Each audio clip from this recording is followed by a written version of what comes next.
Shalom, shalom, call Yada Yahweh.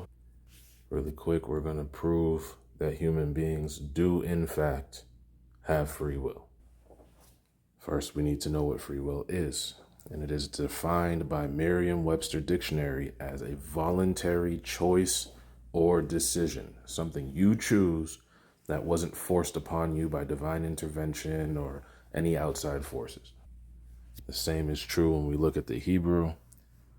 It's also usually in reference to a free will offering, which is an offering that you give because you want to give it, not because you are obligated to give it.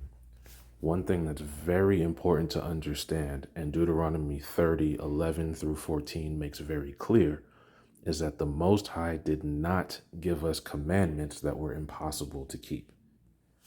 What you'll see when you continue reading through the chapter is that the Most High set before us good and evil, life and death, and he tells us to choose life. He commands us to choose. So if he commands us to choose and his commandments are all doable, that means that we have the ability to make choices. We have our thoughts, we have our actions, we can do it. Therefore, we have free will. The problem with saying that we don't is that it eliminates accountability, and then everything would just become God's fault. Which is why in Ecclesiasticus chapter 15, it says not to blame God for your shortcomings. The Most High God is not at fault for your problems, for your mistakes. If you did something wrong, that's on you, not on him. He didn't command you to do anything bad against his own commandments. He gave you commandments that were right and just. If you deviated, it's your fault. And if you disagree, then you would have to concede that your view of the Most High God is an unjust judge.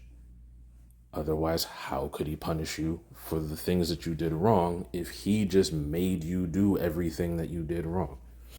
Of course, this doesn't discount divine intervention.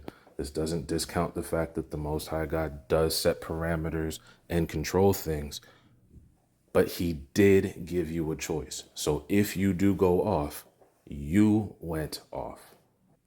So yes, he does intervene sometimes, and he also does know what you're going to do before you do it.